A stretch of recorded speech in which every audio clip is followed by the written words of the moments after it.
The cold January morning in 2018 broke with an unusual disturbance on Maple Street. 6 unmarked police vehicles silently pulled up to a modest 2-story home in Huntington, West Virginia. Neighbors peered through curtains. US officers in tactical gear positioned themselves around the property. Inside, 78-year-old Ethan McCoy was preparing his morning coffee, the same ritual he'd performed for nearly 5 decades as a respected high school teacher, community volunteer, and beloved grandfather of 4. The sharp knock at his door came at 7:32 a.m. Ethan McCoy, West Virginia State Police. "We have a warrant for your arrest in connection with the 1973 murder of Lydia Whitaker." The officers would later describe how the elderly man's hand trembled slightly as he set down his coffee mug, but his face remained eerily composed, as if he'd been waiting for this moment for half a century. March 16, 1973. The morning sun cast long shadows across the Marshall University satellite campus in Cabell County. Patricia Wilson, a sophomore studying education, knocked repeatedly on her friend Grace's dorm room door. She always met me for breakfast on Tuesdays. Patricia later told detectives, "When she didn't show up for class either, I knew something was wrong." Campus security found 22-year-old Grace Whitaker sprawled across her dorm room floor, strangled with her own scarf. Her textbooks lay open on her desk, notes half-written, a coffee cup still warm. No signs of forced entry, no apparent struggle, just a brilliant young life extinguished without warning or explanation. For 50 years, the murderer who took Grace's life continued living just miles from the crime scene. He attended community fundraisers where her parents spoke tearfully about their loss. He read newspaper anniversary stories about the case going cold. He watched as Grace's younger sister became a prosecutor, driven by the injustice of her sister's unsolved murder. The killer coached Little League, served on the school board, and was named Citizen of the Year in 1997. He sent Christmas cards to detectives who had once interviewed him as a person of interest before clearing his name. For 5 decades, he hid behind a facade of respectability while carrying the darkest secret in Cabell County history. How did this pillar of the community evade justice for half a century? What finally led investigators to his doorstep after thousands of dead ends? And most disturbing of all, how many lives intersected with a killer who walked freely among them, hiding in plain sight? Before we reveal how this predator was finally caught and the groundbreaking forensic techniques that cracked this coldest of cases, take a second to click subscribe and hit the notification bell. This channel brings you the most compelling true crime stories, with all the details mainstream coverage leaves out. Subscribe now so you don't miss a single moment of this extraordinary tale of delayed justice. Lydia Whitaker was born to Elizabeth and Michael Whitaker on June 12, 1948 in Charleston, West Virginia. The oldest of 3 children, Grace, to everyone who knew her, was described by family and friends as thoughtful, determined, and quietly ambitious. Her father worked as a civil engineer for the State Highway Department, while her mother taught piano lessons from their modest family home on Kanawha Boulevard. From an early age, Grace displayed a natural aptitude for science that set her apart from her peers. In a time when women were still largely expected to pursue teaching, nursing, or homemaking, Grace had her sights set on medicine. Her high school yearbook photo caption reads, "Plans to attend Marshall University and become a doctor." This was no small dream for a working-class girl from West Virginia in the late 1960s. She was brilliant, but never made a show of it, recalled her younger sister, Margaret, in a 2015 interview. "When I struggled with homework, she'd help me figure it out myself, instead of just giving me the answer." That's who she was, always teaching, always believing in people's potential. Grace graduated as valedictorian from Charleston High School in 1967 and became the first person in her family to attend college when she enrolled at Marshall, University's main campus in Huntington. After 2 successful years, she transferred to the smaller satellite campus in Cabell County to focus on her pre-med studies, where the student-to-faculty ratio allowed for more personalized attention. By 1973, Grace was thriving. Her professors consistently praised her work, particularly in organic chemistry and biology. She lived in Sycamore Hall, a women's dormitory that housed approximately 80 female students. Her roommate had withdrawn mid-semester due to family issues, leaving Grace with a private room, a rare luxury for a college student at that time. The Marshall Satellite Campus in 1973 was a cluster of 5 red brick buildings nestled against the rolling Appalachian foothills. With just over 120 students, it offered the tight-knit community feel that Grace preferred over the more bustling main campus. The town of Milton in Cabell County had a population of roughly 3,000, a place where people left doors unlocked and everyone seemed to know everyone else. Milton was the kind of place where the worst crime was usually kids tipping over mailboxes on Halloween, said retired Sheriff Jim Holloway. We had our share of domestic disputes and the occasional bar fight, but violent crime, that wasn't part of our reality here. On campus, Grace had developed a small but close circle of friends. She worked part-time in the university library, attended meetings of the Pre-Medical Society, and volunteered weekly at Cabell County Hospital. Her diary, recovered from her dorm room, revealed a young woman mindful of her schedule, devoted to her studies, and thoughtfully planning a future that would never come. March 15, 1973, the day before her murder, began like any other Monday for Grace. According to statements from classmates and professors, as well as her own diary entry from that morning, she attended her 8:30 a.m. comparative anatomy class, followed by advanced chemistry at 11 a.m. She ate lunch with her friend Patricia Wilson at the campus cafeteria around 1:15 p.m., where they discussed an upcoming biology exam. She seemed completely normal. Patricia later told detectives, "We talked about studying together that weekend. She was worried about the enzyme section, but that was just Kathy being Kathy. She always worried, even though she'd end up with the highest grade." From 2:30 to 5 p.m., Grace worked her shift at the library. The head librarian, Doris Malone, remembered that Grace had seemed particularly focused that day, reorganizing the medical reference section and helping a professor locate obscure journal articles. At 5:30 p.m., security cameras captured Grace entering the dining hall for dinner, where she ate alone while reviewing her notes. She checked out 2 books from the library at 7:15 p.m. before returning to her dorm room.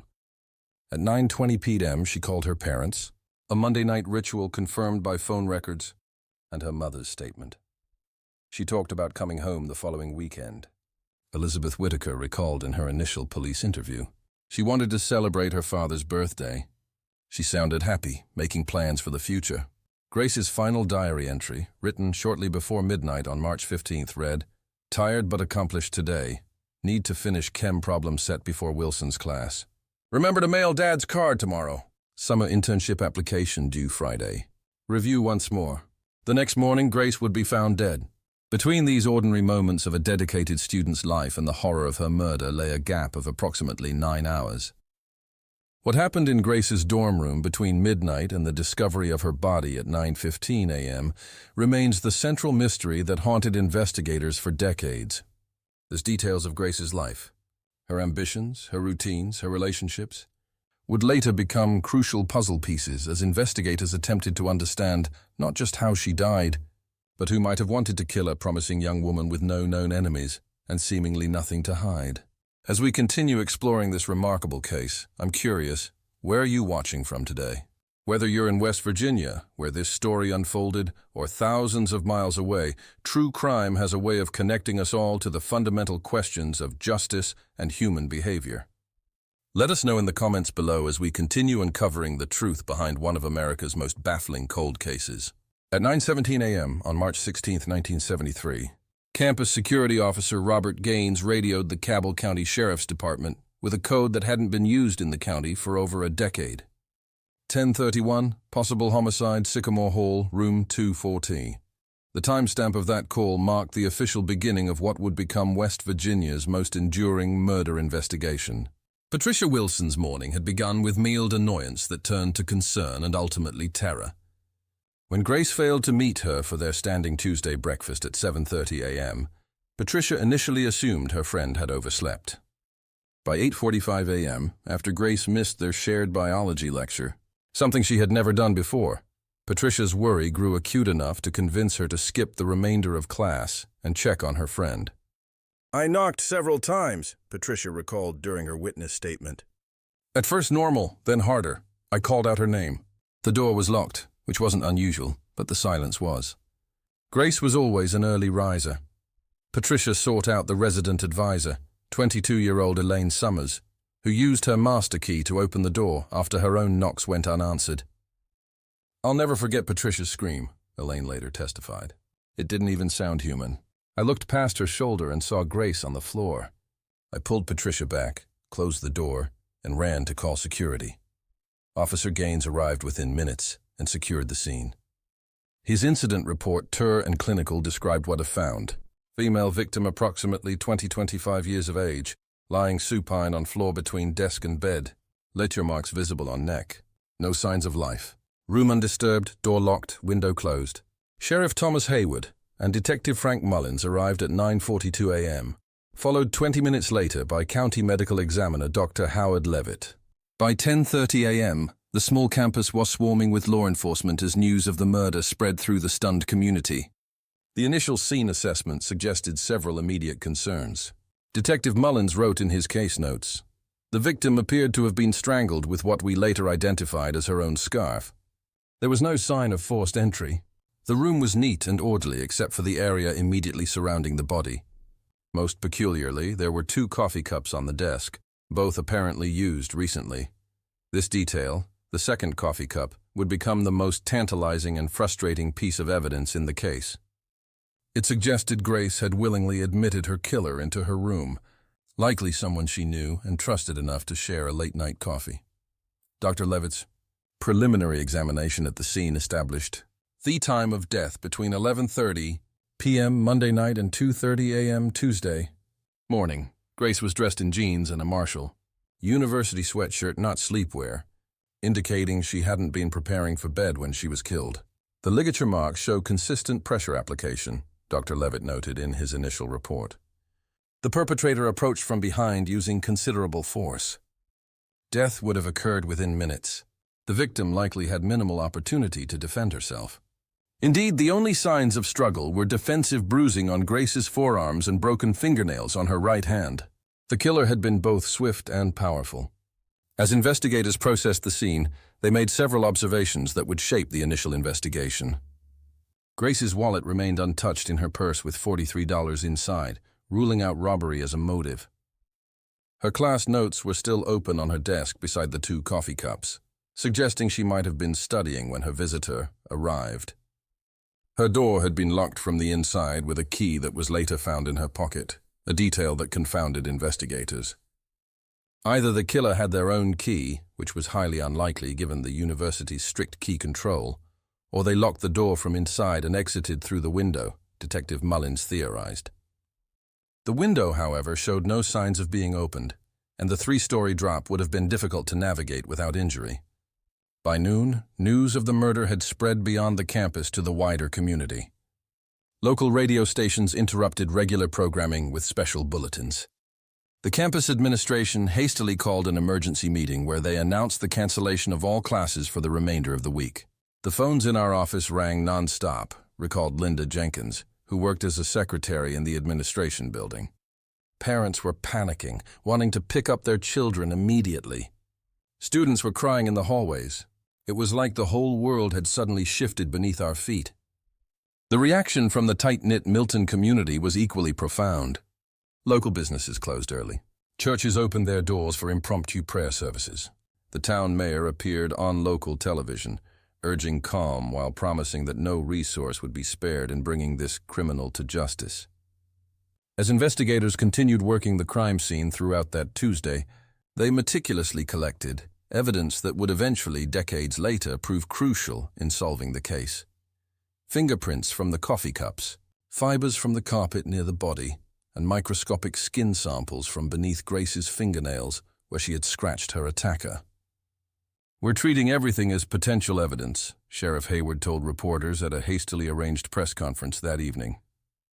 "At this stage, we have more questions than answers, but I want to assure both the campus and the wider community that this case is our absolute priority." By Wednesday morning, March 17th, investigators had begun constructing a timeline of Grace's final hours, piecing together witness statements, security camera footage, and physical evidence. 7:15 p.m. Grace checks out 2 books from the library. 7:30, 8:45 p.m. Grace is seen studying alone in the dormitory common room by several witnesses. 8:50 p.m. Grace returns to her room according to a hallmate who briefly spoke with her. 9:20 p.m. Grace calls her parents, confirmed by phone records. 10:15 p.m. Grace's neighbor across the hall hears what sounds like a kettle whistling in Grace's room. 11:05 p.m. The same neighbor reports hearing muffled voices from Grace's room. Not arguing, just conversation. 45 p.m., 2:30 a.m. Estimated time of death based on medical examiner's findings. 9:15 a.m. Body discovered. The investigation's first major challenge emerged when they attempted to identify who might have visited Grace that night.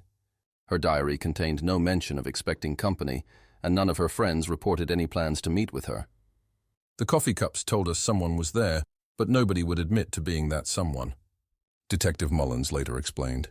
Either the killer was a stranger who somehow gained her trust instantly, or it was someone she knew well enough to invite in late at night, someone who wasn't coming forward. The second major challenge involved the dormitory security. Sycamore Hall had strict visitor policies requiring guests to sign in at the front desk and leave by 10 Bella. The sign-in log for March 15th showed no visitors for Grace, and the night guard insisted no unauthorized persons had entered the building after hours. This left investigators with a troubling conclusion. Either the killer was another dormitory resident, a university employee with access privileges, or someone who had found a way to circumvent the building's security measures. The coffee cups yielded the investigation's first substantial leads. Both contained traces of the same instant coffee brand that Grace kept in her room. But while her fingerprints were on one cup, the other had been wiped clean, an intentional act that suggested premeditation. By Friday, March 19th, investigators had interviewed 47 people, including Grace's friends, professors, dormitory residents, and campus staff. They'd taken fingerprints from 23 potential suspects and collected hair samples from 15. Each person had provided alibis for the night in question. Though not all could be immediately verified, the more we dig, the more complicated this gets. Sheriff Hayward admitted in his case notes that weekend, this wasn't a random act of violence. Someone targeted this young woman specifically, someone comfortable enough in her presence to share a late-night coffee, someone methodical enough to clean their fingerprints afterward, and someone who knew how to enter and exit that room without being detected. As Grace's body was released to her family for funeral services the following Monday, the investigation hit its first major roadblock. With no eyewitnesses, no clear motive, and a crime scene that raised more questions than answers, detectives found themselves chasing shadows. The funeral in Charleston drew over 400 mourners, including dozens of classmates who traveled from Cabell County. The university president delivered a eulogy praising Grace's academic promise and personal character. Her father, stoic throughout the service, broke down only when his daughter's casket was lowered into the ground. "We demand justice for our daughter," Elizabeth Whitaker told reporters afterward, her voice unwavering despite her tear. Streaked face, someone out there knows what happened to Grace. "We beg you to come forward." What neither the grieving family nor the determined investigators could have imagined that day was that justice would take half a century to arrive, or that the key to solving the case was already in their possession, preserved in an evidence box that would sit untouched for decades, waiting for science to catch up to a killer who walked freely among them. By April 1973, the initial shock of Lydia Whitaker's murder had evolved into something more insidious: fear. Enrollment numbers at the satellite campus dropped as parents withdrew their daughters. Female students began traveling in groups, even during daylight hours. The administration installed additional lighting and hired security guards to patrol the grounds 24 hours a day. Meanwhile, the investigation that had begun with such urgency and promise was hitting one dead end after another. Detective Frank Mullins maintained a methodical approach, establishing 3 concentric circles of suspicion around Grace: those closest to her daily life, those who intersected with her routinely, and those who might have encountered her randomly. This approach yielded an initial suspect list of 27 individuals. "We started with the obvious," Mullins wrote in his case summary. "Former boyfriends, male classmates who had shown interest in her, faculty members who had close contact with her, Grace's most recent boyfriend, Thomas Mitchell, a graduate student at the main Marshall campus in Huntington, became the investigation's first focus. They had dated for 8 months before breaking up in January 1973. The split had been Grace's decision, according to her diary entries. She wrote that he became too possessive and couldn't understand her prioritizing med school over marriage. Detective Mullins noted, classic motive territory.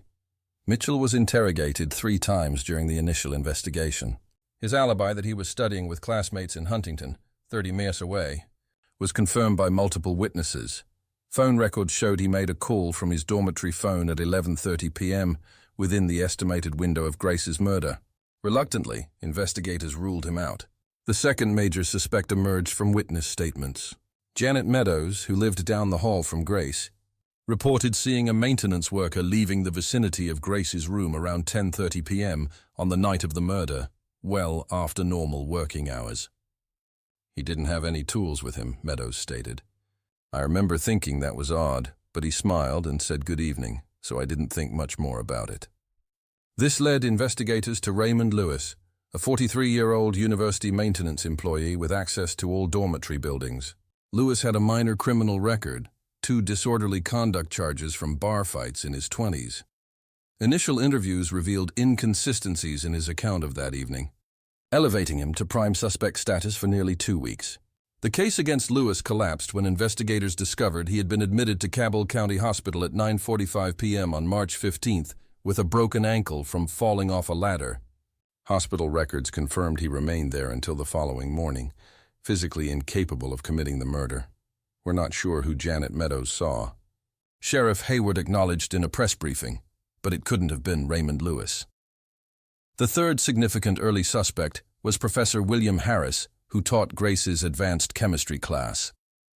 Several students reported that Harris had shown special interest in Grace's academic work, often asking her to stay after class for discussions. One classmate described his behavior as borderline inappropriate. Harris voluntarily submitted to questioning and fingerprinting.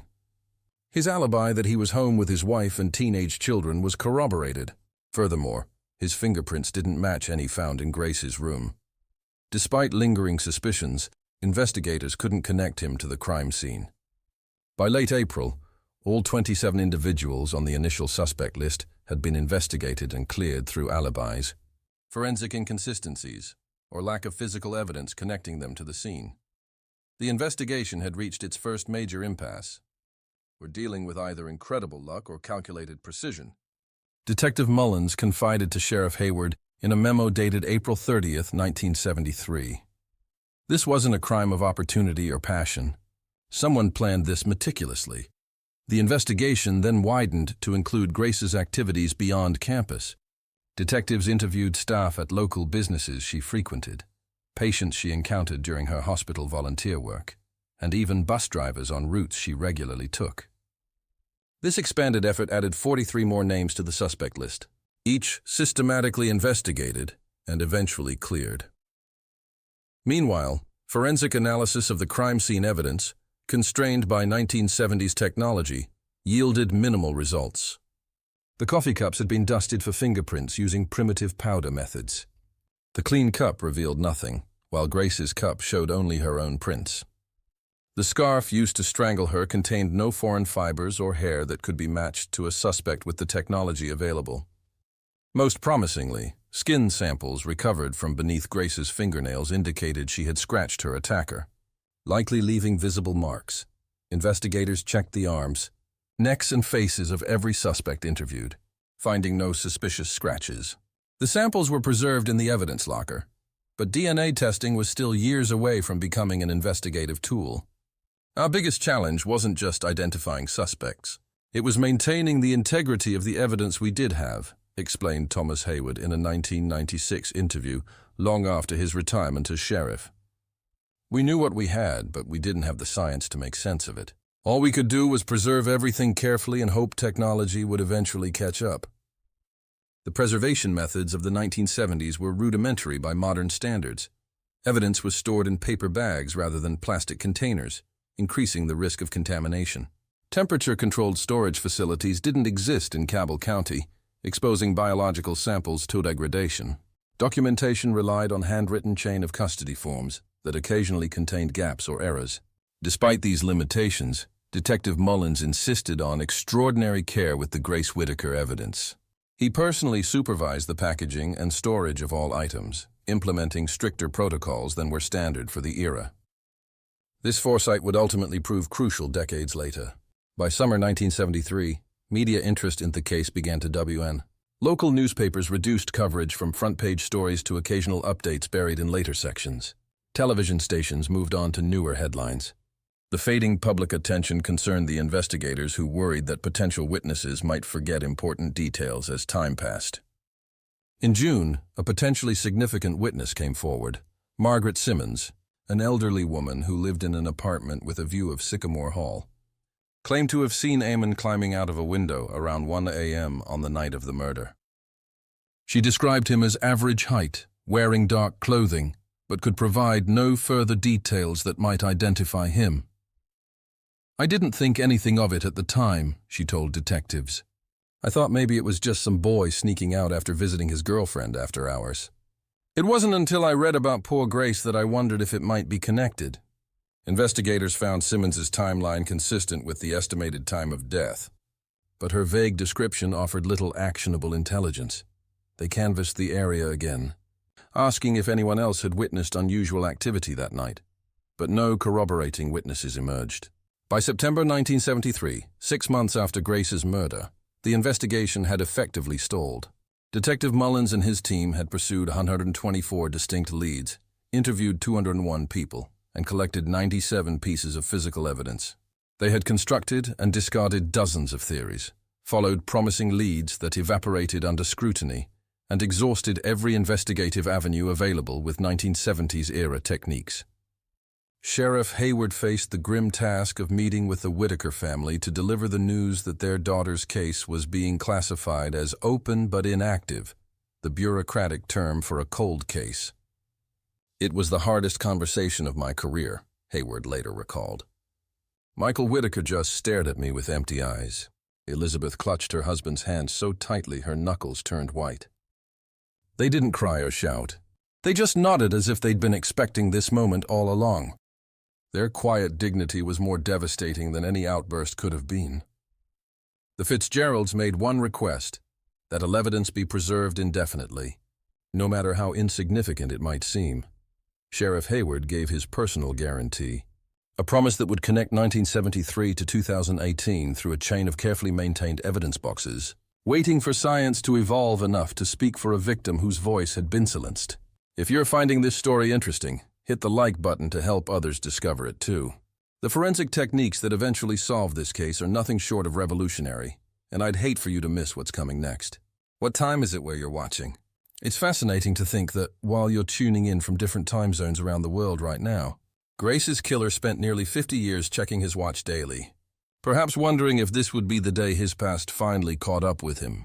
The Whitaker family returned to their Charleston home after Grace's funeral to find it filled with castles, sympathy cards, and the suffocating weight of unanswered questions. Elizabeth Fitzgerald, once a vibrant piano teacher with 27 students, stopped giving lessons.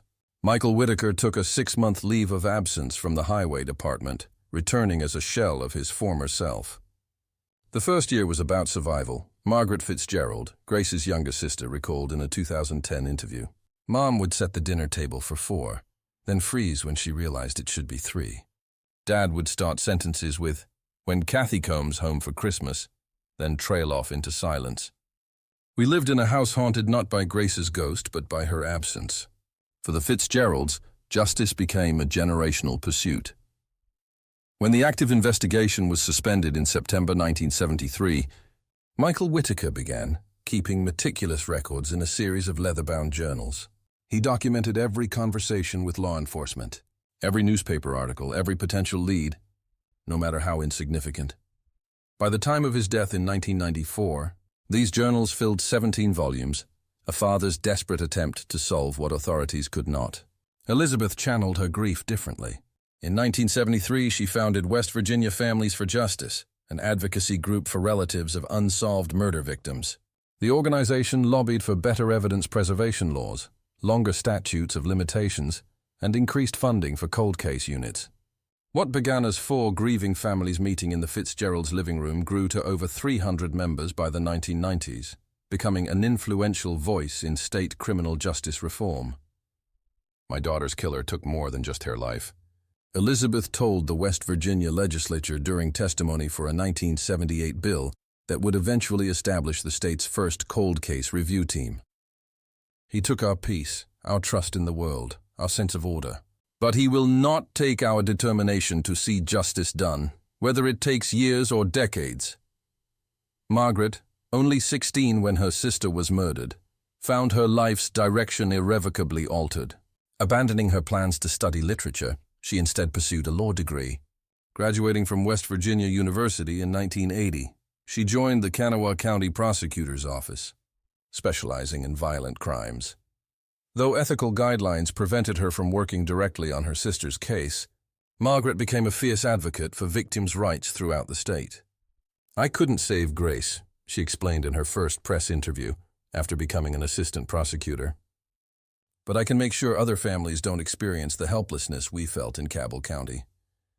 Grace's case remained officially open, but gathered dust as new crimes demanded attention. Detective Frank Mullins, who had led the original investigation, requested to review the case annually on the anniversary of Grace's death. A personal ritual he maintained until his retirement in 1992. "Frank never let it go," said James Thornton, who served as a junior detective under Mullins. Every March 16th, he'd pull out the files, spread everything across the conference table, and go through it all again. Sometimes he'd find some small detail we'd overlooked, but mostly it was his way of telling Grace she wasn't forgotten.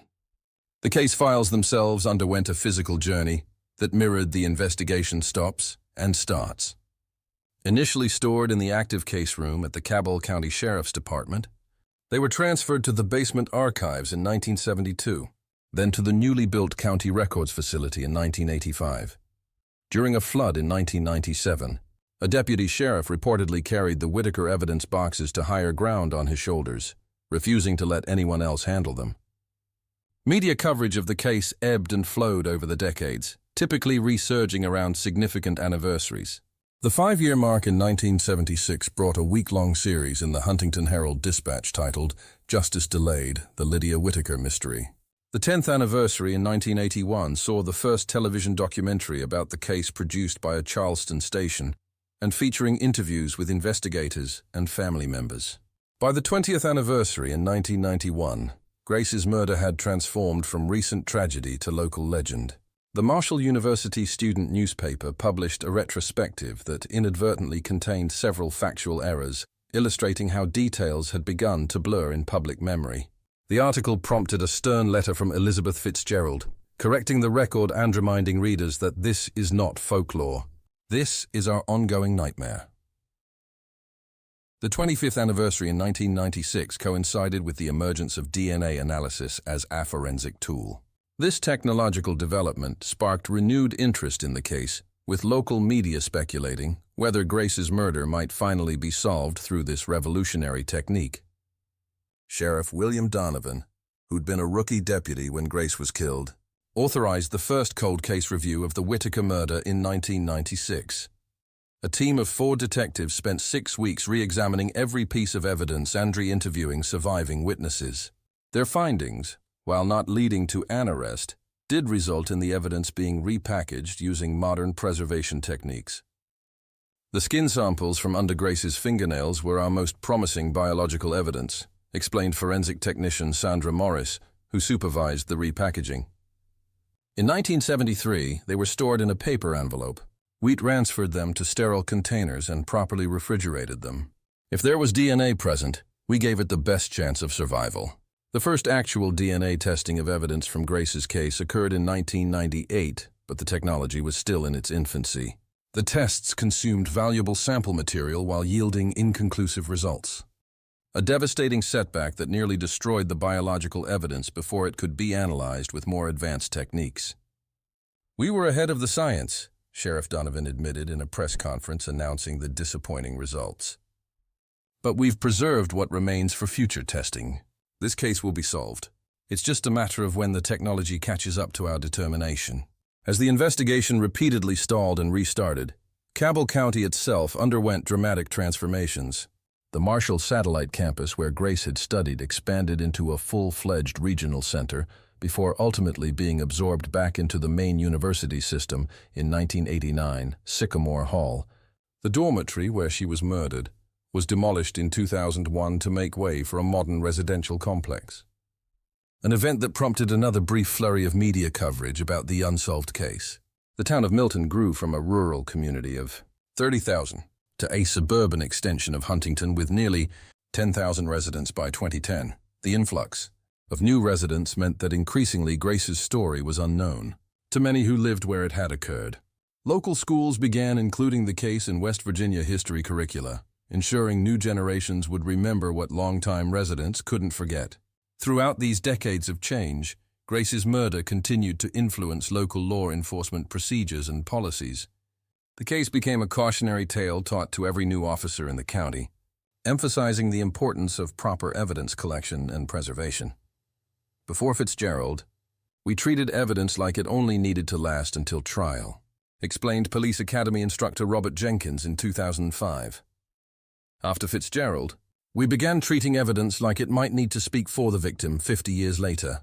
That fundamental shift in thinking has helped solve dozens of cases that might otherwise have gone cold.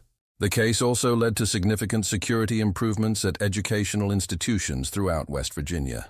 In 1972, directly responding to Grace's murder, the State Board of Education mandated enhanced security measures for all campus dormitories, including electronic key systems, visitor registration protocols, and 24-hour security staffing.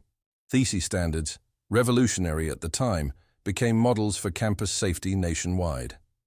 By the 30th anniversary in 2001, the investigation had been officially reviewed 5 times, each review incorporating new forensic techniques as they became available. Fingerprints were run through automated identification systems. Fibers were analyzed using electron microscopes. Witness statements were evaluated using statement analysis protocols. That didn't exist in 1973. The 40th anniversary in 2011 marked a turning point in how the case was perceived by both the public and law enforcement. What had once been discussed as a tragedy that might be solved someday was increasingly viewed as a cold case that might never be resolved.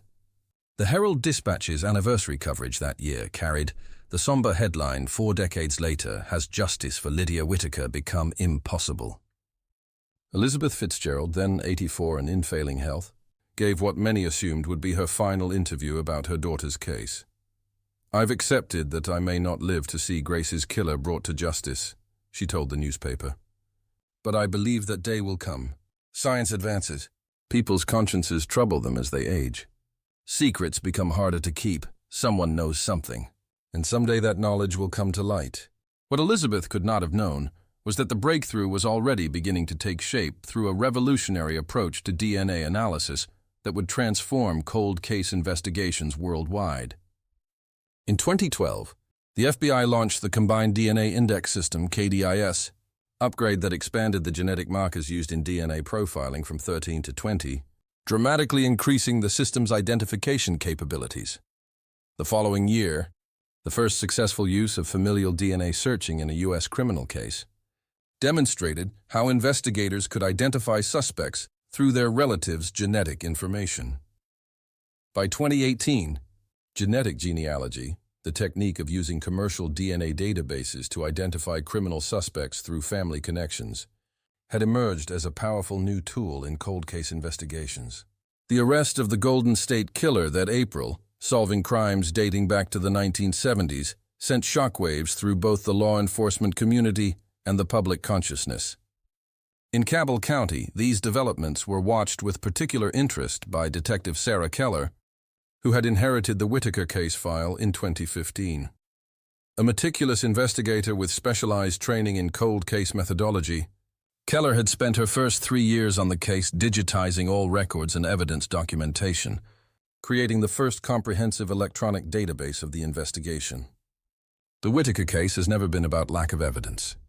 Keller explained in a department memo requesting funding for advanced DNA testing in late 2018. It's been about our inability to connect that evidence to a specific individual. The genetic genealogy techniques that identified the Golden State Killer could be our path to finally bringing Grace's killer to justice. Her request was approved in January 2018, setting in motion the final chapter of a story that had begun nearly 5 decades earlier. As the evidence was carefully packaged for shipment to a specialized laboratory, no one involved could have predicted how quickly Grace's killer would be identified, or how shocking that identification would prove to be. Elizabeth Fitzgerald, who had maintained her quiet determination for justice across 48 years, would live just long enough to see her daughter's killer identified. The woman who had founded an advocacy organization, testified before legislators, and kept her daughter's memory alive through decades of disappointment, would finally get the answer she had sought since that terrible March morning in 1973. On February 12, 2018, Detective Sarah Keller carefully sealed the evidence package containing skin samples from beneath Lydia Whitaker's fingernails. The package, about the size of a paperback book, but treated with the reverence of a sacred artifact, represented the last best hope for solving a case that had haunted 3 generations of law enforcement officers. I remember thinking, this is it, Keller later recalled. Either this works, or we accept that Grace's case might never be solved. The samples were bound for Parabon Nanolabs in Virginia, one of a handful of private laboratories specializing in genetic genealogy for law enforcement. This revolutionary approach to DNA analysis had emerged from an unexpected convergence of recreational ancestry testing, big data analytics, and traditional forensic science. Unlike conventional DNA testing that requires a direct match in criminal databases, genetic genealogy could identify suspects through their distant relatives. People who had voluntarily submitted DNA to commercial ancestry services for entirely different purposes. The technique had already solved dozens of cold cases nationwide since its first successful application in 2018, many dating back decades. Traditional DNA analysis is like trying to find someone using only their exact address, explained Dr. Eleanor Wright, the forensic genetic genealogist assigned to Grace's case. Genetic genealogy is like being able to locate someone by finding their cousins, then working out where they must live based on those family connections. It exponentially expands our search capabilities. The process began with extracting usable DNA from the skin samples preserved since 1973. This presented the first major challenge. The samples had degraded significantly over 48 years despite the careful preservation efforts of multiple evidence custodians. We received approximately 0.4 nanogs of highly fragmented DNA, Dr. Wright noted in her preliminary report. Under normal circumstances, this would be insufficient for analysis. However, advances in amplification techniques allowed us to work with this limited material. Using a process called whole genome amplification, the laboratory created sufficient copies of the DNA fragments to proceed with analysis. The team then generated a DNA profile focusing on hundreds of thousands of genetic markers, far more than the 20 markers used in standard law enforcement databases. This expanded profile was compared against profiles in public genetic databases where users had opted to make their information available for law enforcement matching. The initial comparison yielded no direct matches, but identified 17 individuals who shared enough genetic markers with the crime scene DNA to be distant relatives of the killer.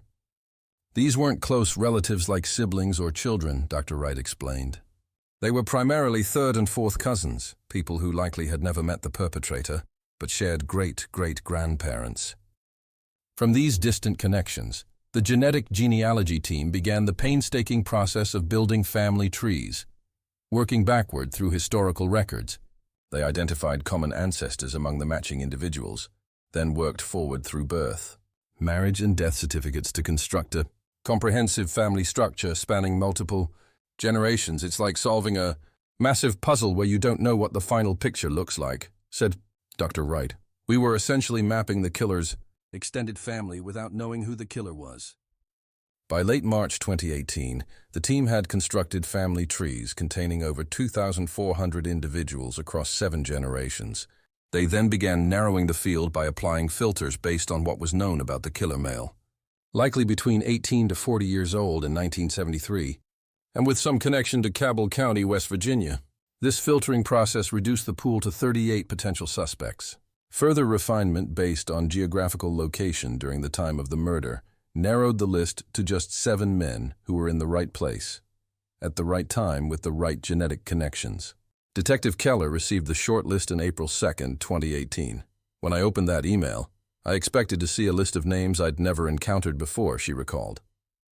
Instead, I found myself staring at several names that appeared throughout our case files, including one that made my blood run cold. Third on the list was Ethan McCoy, age 78, current resident of Huntington, West Virginia. A quick search of the digitized case files revealed that McCoy had been interviewed during the original 1973 investigation, not as a suspect, but as a witness. At the time, he was a 30-year-old chemistry teacher at the local high school, who occasionally guest lectured at the Marshall Satellite campus.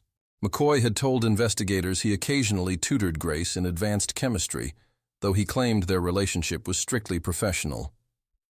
His statement indicated he had last seen her 2 weeks before her murder.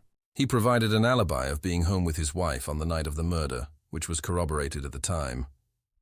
With no physical evidence connecting him to the crime scene and no obvious motive, investigators had quickly moved on to more promising suspects. What struck me immediately was how peripheral he seemed in the original investigation, said Keller. He was interviewed as a routine part of canvassing Grace's instructors. His name appears exactly twice in over 2,000 pages of case notes. Before approaching McCoy directly, Keller needed to confirm the genetic connection. Rather than requesting a DNA sample that might alert him to the investigation, she employed a technique that had become standard in genetic genealogy cases: covert collection of discarded DNA. For 3 days, surveillance teams monitored McCoy's movements, waiting for an opportunity. That opportunity came when he visited a local coffee shop, leaving behind a paper cup that was quickly retrieved by an undercover officer. The cup was rushed to the state crime laboratory, where technicians extracted a DNA sample from saliva residue on the rim. The results came back on April 7th. The DNA from McCoy's coffee cup matched the DNA from under Grace's fingernails, with a probability of 99.998%. After 48 years, Lydia Whitaker's killer had a name. I remember sitting at my desk, staring at the report, feeling this strange mix of elation and horror, Keller said. Elation, because we finally had our answer. Horror, because of who that answer turned out to be. The horror stemmed not just from solving the case, but from what investigators discovered as they dug into McCoy's life over the 5 decades since Grace's murder. Far from being a shadowy figure lurking at the edges of society, Ethan McCoy had become a pillar of the Cabell County community. After teaching high school chemistry for 12 years, he had joined the Marshall University faculty in 1983, eventually becoming chair of the chemistry department before retiring in 2009. He had served on the Milton City Council for 3 terms in the 1990s. He had coached youth soccer for nearly 2 decades. The local Rotary Club had named him Citizen of the Year in 1997 for his community service. Most disturbingly, McCoy had maintained connections to the Whitaker family over the years. He had attended Grace's funeral in 1973. He had made small but regular donations to the scholarship fund established in her name. He had even served alongside Elizabeth Whitakeron, a 1985 governor's task force for campus safety improvements, looking her in the eye while carrying the secret of her daughter's murder.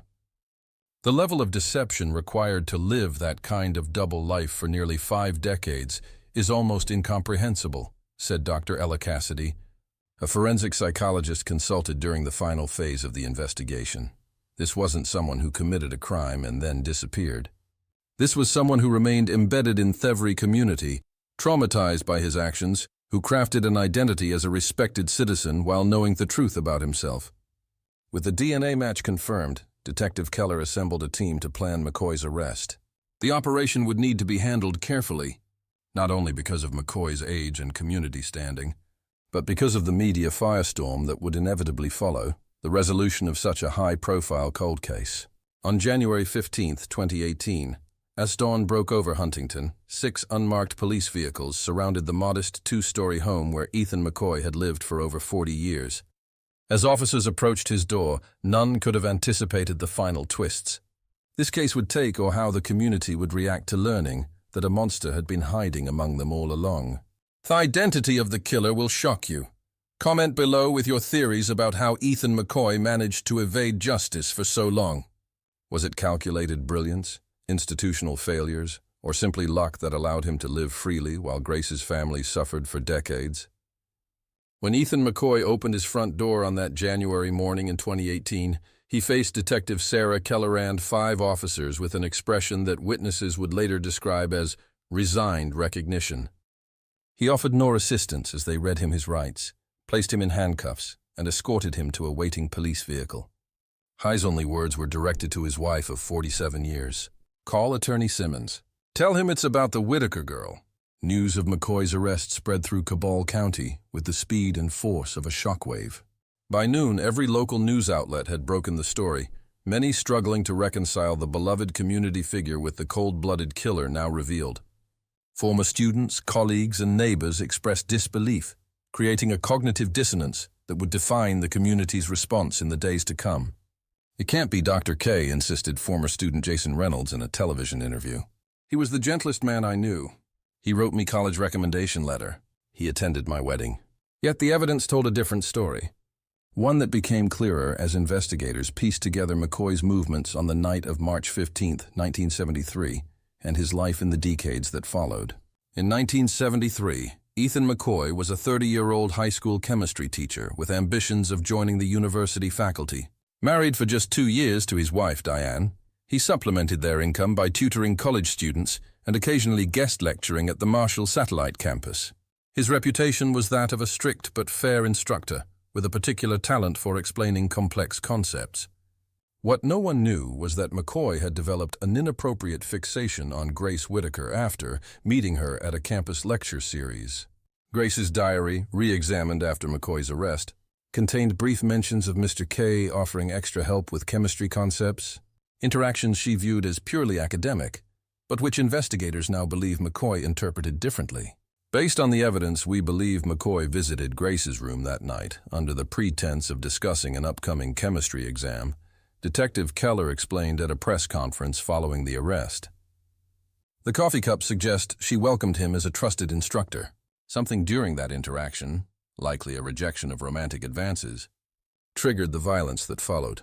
After strangling Grace, McCoy meticulously wiped down surfaces he had touched, removed the second coffee cup, which was never found, and exited through the dormitory's main entrance during a shift change when security was momentarily absent. He returned home to his wife, who later confirmed to investigators that she had been taking sleep medication at that time and had no memory of what time her husband came tubed. The most disturbing aspect of the case was not the murder itself, but McCoy's behavior in the 5 decades that followed. Rather than fleeing the area or withdrawing from public life, he did the opposite, embedding himself deeper into the community and constructing an identity that made him above suspicion. This wasn't just a cover, it was a complete reinvention, explained forensic psychologist Dr. Ela Cassidy. McCoy didn't just hide, he transformed himself into someone would trust implicitly. It's a level of calculated deception rarely seen even in psychopathic offenders. In the years following Grace's murder, McCoy's career flourished. He completed a PhD in chemistry through night classes, joined the Marshall University faculty in 1983, and eventually became department chair. He published respected research papers, mentored countless students, and received teaching awards. His community service record was equally impressive. Youth sports coach, city council member, church deacon, and regular volunteer for local charities. Most chillingly, McCoy maintained peripheral connections to the case itself. He attended memorial services on the major anniversaries of Grace's death. He contributed quotes to newspaper articles about the impact of the unsolved murder on the community. In 1991, he even participated in a panel discussion about campus safety improvements implemented since the tragedy. "He didn't just get away with murder," said Margaret Whitaker after learning of McCoy's arrest. "He used my sister's death to build his reputation as a concerned citizen. The performative cruelty of that is almost harder to comprehend than the murder itself." Searches of McCoy's home following his arrest revealed a hidden collection of newspaper clippings about the case, carefully preserved in acid-free sleeves and organized chronologically. Investigators also discovered a small box containing what appeared to be the missing coffee cup from Grace's room, wrapped in a handkerchief and concealed behind a false panel in his basement workshop. He kept trophies, Detective Keller noted, not prominently displayed, but hidden where only he could access them. It suggests Hira visited the crime mentally throughout his life. As the community grappled with these revelations, many struggled to reconcile the Ethan McCoy they knew with the monster now revealed. Former students recalled his patience and encouragement. Neighbors remembered his reliable snow shoveling and lawn mowing for elderly residents. Fellow church members pointed to his generous donations to mission trips and food pantries. The hardest part for many people to accept, said Mayor Robert Jenkins, who'd served on the city council with McCoy in the 1990s, is that both versions of this man are true. The mentor who helped countless students succeed and the killer who took Grace's life existed in the same person. Our community is struggling with that contradiction. What's the weather like where you are today? As this story unfolds in all its complexity, I'm curious about the conditions where you're watching from. Perhaps a reminder that while we're connected through this narrative, we're experiencing it from different places. Just as the people of Cabell County experienced different versions of them and they thought they knew. The Cabell County courthouse had never seen a media presence like the one that assembled for Ethan McCoy's arraignment on January 17, 2018. News vans lined the streets, satellite dishes crowded the courthouse lawn, and journalists from national outlets jostled with local reporters for limited seating in the courtroom. The case had transcended regional interest to become a national story about justice delayed but not denied. Inside the courtroom, McCoy appeared a diminished figure, his academic regalia and community accolades replaced by an orange jumpsuit and handcuffs. At 78, his once commanding presence had given way to stooped shoulders and thinning white hair. Yet his eyes remained alert, scanning the courtroom with the same analytical gaze that had assessed chemistry experiments and student potential for decades. Judge Martha Simmons herself, a former student of McCoy's, recused herself immediately. The integrity of these proceedings must be beyond question, she stated before turning the case over to Judge William Harmon from neighboring Wayne County. McCoy entered a not guilty plea, but his attorney's subsequent actions suggested this was merely procedural. Within days, defense lawyer Thomas Simmons had initiated discussions with prosecutors about a potential plea agreement. Discussions that intensified after DNA results were confirmed by a second independent laboratory. Meanwhile, the community's reaction evolved from initial shock to something more complex. Cabell County found itself divided between those who could not reconcile, the beloved teacher with the cold-blooded killer, and those who felt betrayed by decades of deception, impromptu. Memorials appeared at 2 locations. Flowers at Grace's former dormitory site and angry messages taped to the chemistry building that bore McCoy's name on a donor plaque. Marshall University moved swiftly to distance itself from its former faculty member, removing his name from an annual chemistry scholarship and establishing a new fellowship in Lydia Whitaker's memory. The City Council voted unanimously to rescind his Citizen of the Year award from 1997. Former colleagues issued statements expressing horror and disbelief. "We're all questioning everything now," said Dr. Robert Chen, current chemistry department chair. "How many students did we send to his office hours alone? How many young women sought his mentorship? The betrayal extends beyond Grace to every person who trusted him over 5 decades. For the Whitaker family, McCoy's arrest brought a complex mixture of emotions. Elizabeth Fitzgerald, now 92 and in assisted living, received the news from Detective Keller personally. She just nodded very calmly, Keller recalled. Then she said, "I knew I would live to see this day." It wasn't triumphant or emotional. It was a simple statement of fact from a woman who had never stopped believing justice would come. Margaret Fitzgerald, now 64 and recently retired from her legal career, became the family's public voice. At a press conference following the arraignment, she spoke with the measured precision of someone who had spent a lifetime in courtrooms. "For 48 years we've lived with an absence. The absence of grace and the absence of answers," she told the assembled reporters. "Today, half of that void has been filled. We now know who took Grace from us. But the greater absence remains, and no arrest or conviction can restore the decades of life stolen from my sister or from our family as we knew it." When asked about her feelings toward McCoy, Margaret's composure momentarily faltered. "I sat across from him at community functions. I exchanged pleasantries with him at university events. I once thanked him for his donation to Grace's scholarship fund. The calculated cruelty of his deception is almost harder to process than the murder itself." On March 15, 2018, Exactly 48 years after Grace's murder, Ethan McCoy accepted a plea agreement. In exchange for pleading guilty to first-degree murder, prosecutors agreed not to pursue additional charges related to evidence tampering and obstruction of justice that could have extended legal proceedings for years. The sentencing hearing on April 30th drew an overflow crowd. The courthouse opened 2 additional rooms with video feeds to accommodate those who wished to witness this final chapter. Among them were former students, colleagues, neighbors, and dozens of cold case detectives from across the country who had traveled to witness the resolution of a case that had become legendary in law enforcement circles. Judge Harmon out impact statements from the Whitaker family before pronouncing sentence. Michael Whitaker Jr., Grace's nephew, who had never met the aunt he was partially named after, spoke of the inheritance of grief that had shaped his family across generations. Elizabeth Fitzgerald, too frail to attend in person, had her statement read by Margaret. To the man who took my daughter, you stole not only Grace's future, but pieces of all who loved her. For 48 years, I have carried the weight of her absence, while you built a life of freedom and respect. I do not hate you. Hate would only take more from me than you've already taken. Instead, I pity the emptiness inside you that allowed such cruelty to exist alongside such pretense of goodness. When offered the opportunity to speak, McCoy rose slowly to his feet.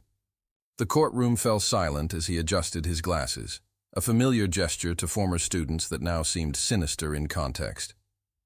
I have no explanation or justification to offer, he said, his academic's voice steady despite the circumstances. I have lived 2 lives, one visible to all, one known only to myself. I cannot undo what I did to Grace Fitzgerald.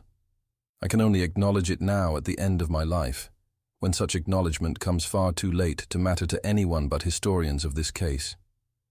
Judge Harmon sentenced McCoy to life imprisonment without possibility of parole, the maximum sentence available. At 78, with developing health issues, everyone understood this meant McCoy would die in prison. As he was led from the courtroom, several observers noted that he turned briefly toward the Whitaker family, making eye contact with Margaret before deputies escorted him through the side door. In the months following the sentencing, Grace's case transformed from an unsolved mystery to a teaching tool. The FBI added it to their training curriculum as an example of how genetic genealogy could resolve decades-old cases.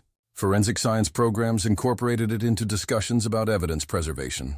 Law enforcement agencies nationwide reviewed their own cold case files with renewed hope. For Cabell County, the case prompted a community-wide reckoning. The university established an ethics center focused on professional responsibility and moral courage.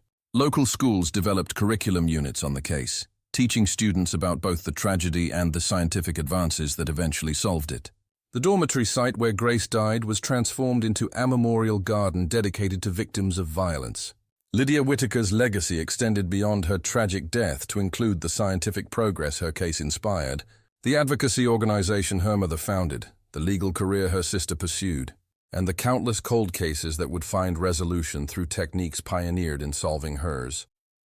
On the first anniversary of McCoy's sentencing, Elizabeth Whitaker passed away peacefully in her sleep. Her obituary, written by Margaret, noted that she died having witnessed the justice she sought for nearly 5 decades. Her life's mission completed. If you want more solved cold cases like this one, subscribe to our channel.